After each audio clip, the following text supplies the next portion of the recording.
एक बार पुनः आपका बायोलॉजी से संबंधित YouTube channel BIOS plus logos में मैं राजेश भारद्वाज आपका स्वागत करता हूं। इस वीडियो का टॉपिक मानव जनन से संबंधित है, जो क्लास 12th के बोर्ड स्टूडेंट्स के लिए रिवीजन वर्क और बोर्ड की तैयारी हेतु तैयार किया गया है। टेक्स्ट बुक पर आधारित बहुविकल्पीय प्रश्न तैयार किए गए हैं। आंसर्स को हाईलाइट नहीं किया गया है और आपको अपने नॉलेज को हमारे साथ ही जो है चेक करना होगा। तो आइए शुरू करते हैं।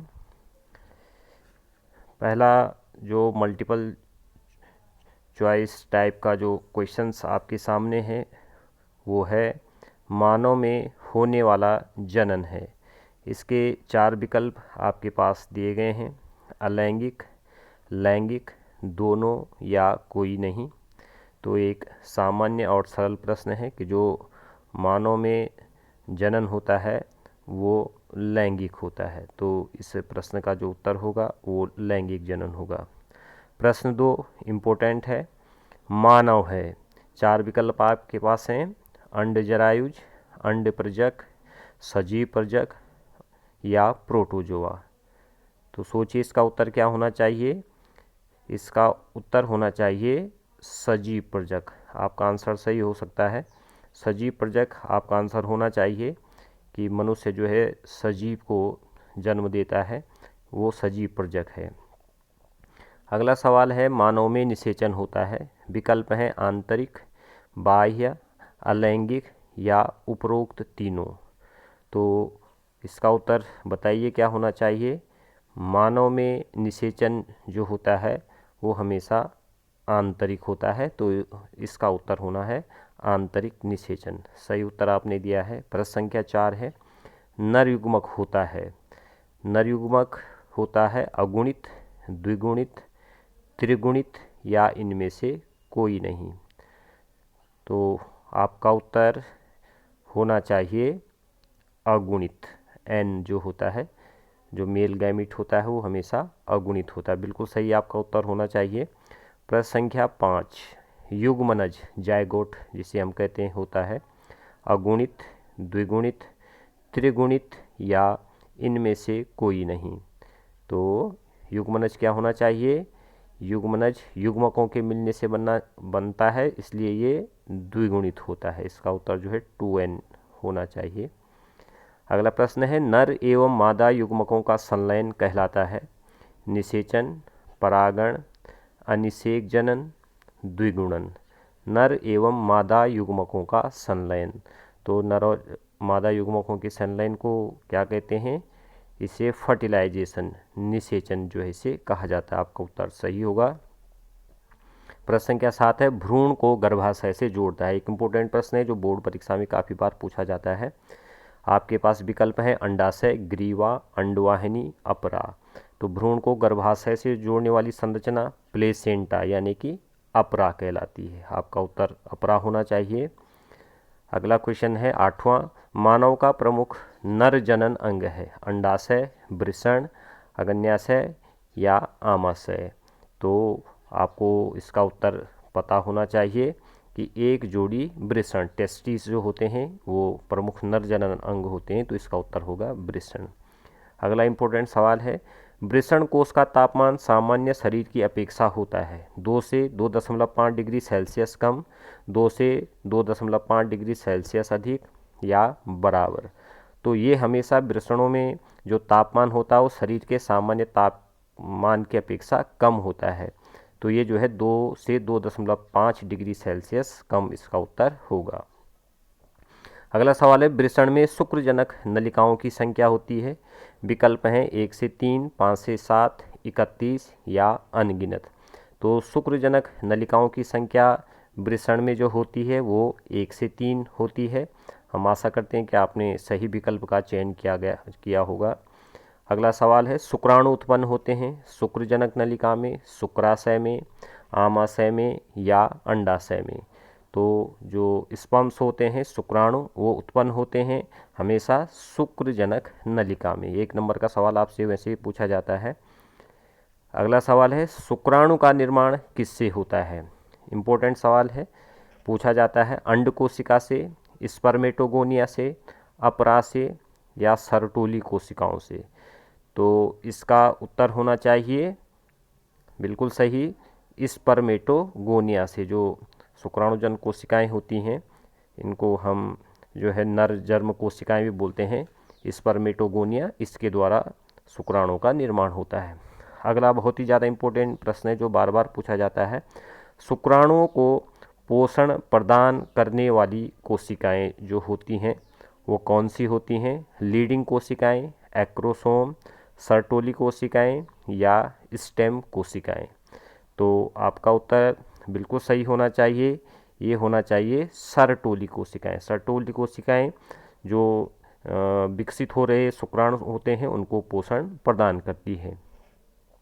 14वां सवाल है, एंड्रोजन्स का श्रावण करती हैं। एंड्रोजन्स का श्रावण करने के लिए आपके पास में विकल्प हैं, लीडिंग कोशिकाएं, एक्रोसोम, सर्टोली कोशिकाएं या स्टेम कोशिकाएं। तो एंड्रोजन्स का श्रावण करने वाली कोशिकाएं जो है लीडिंग कोशिकाएं होती हैं। इस पर आपने जो है अपनी चॉइस दिखाई होगी, तो आपका उत्तर बिल्कुल सही है। अगला सरल सवाल है, स्त्रियों के प्राथमिक लैंगिक अंग होते हैं। विकल्प हैं अंडाशय, वृषण, अग्न्याशय या आमाशय। तो एक सरल प्रश्न है, इसका उत्तर होना चाहिए अंडाशय। एक जोड़ी अंडाशय जो है ओवरीज जो है फीमेल के प्राइमरी रिप्रोडक्टिव ऑर्गन्स होते हैं। आपका उत्तर बिल्कुल सही है।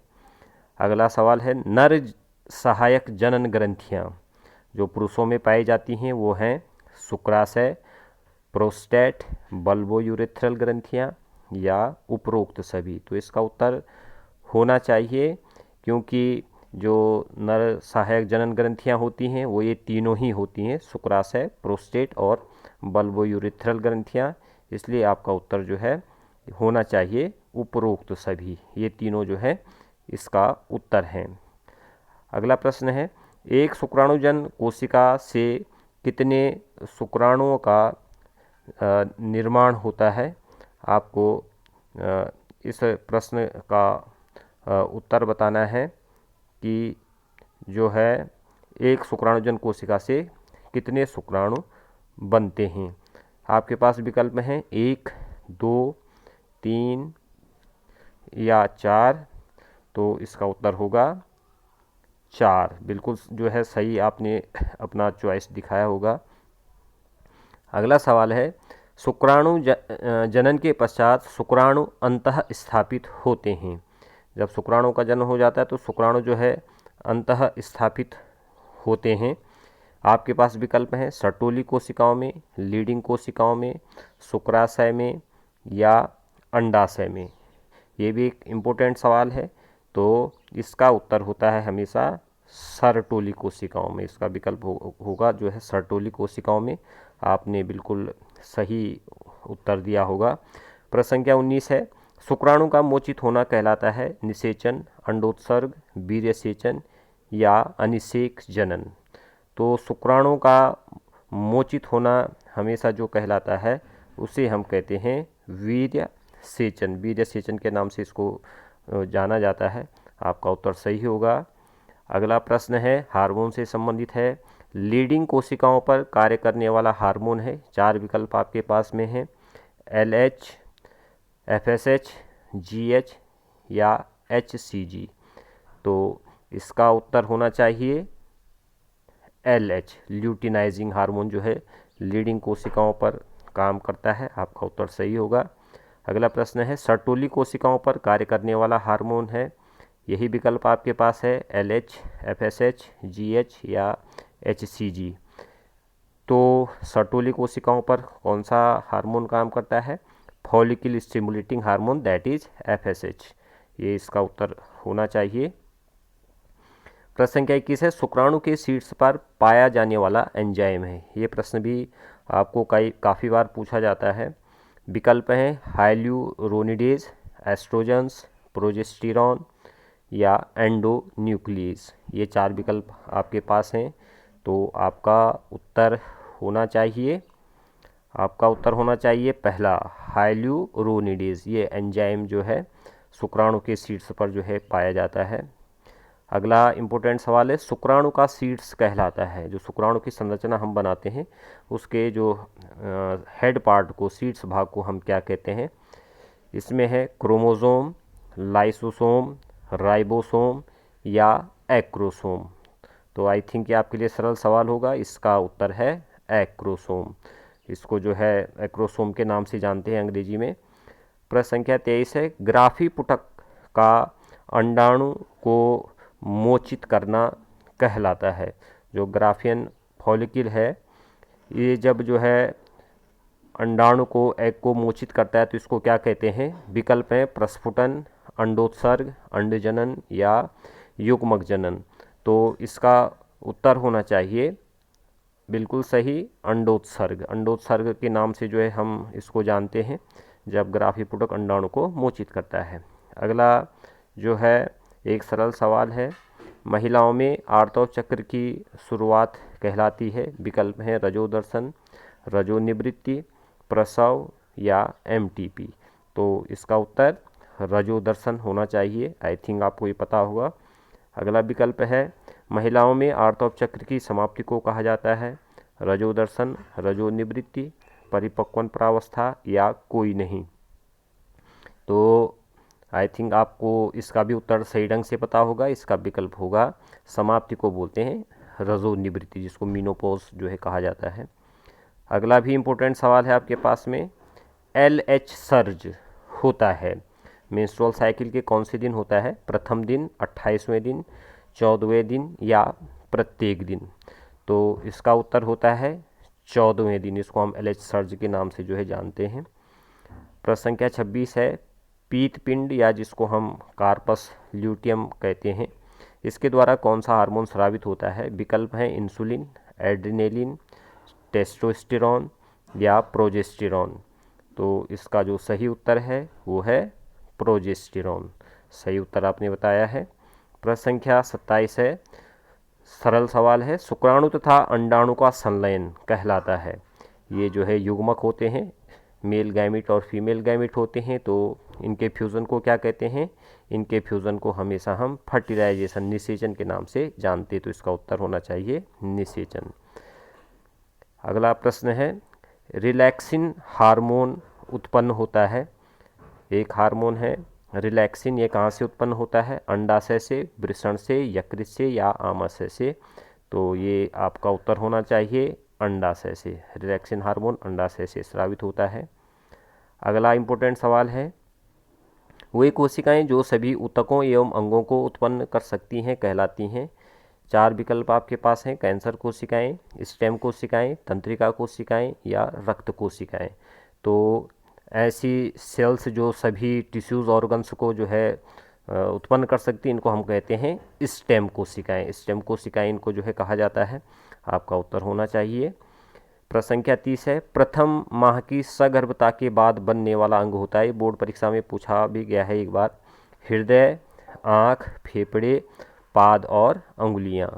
तो 1 महीने की जो है सगर्भता, उसके बाद जो अंग बनता है उसको हम हृदय कहेंगे। हृदय जो है बनता है। दूसरा सवाल है, दूसरे माह के अंत तक बनने वाला अंग होता है। विकल्प हैं हृदय, आँख, फेफड़े, पाद और अंगुलियाँ। तो इसका उत्तर है पाद और उंगलियाँ।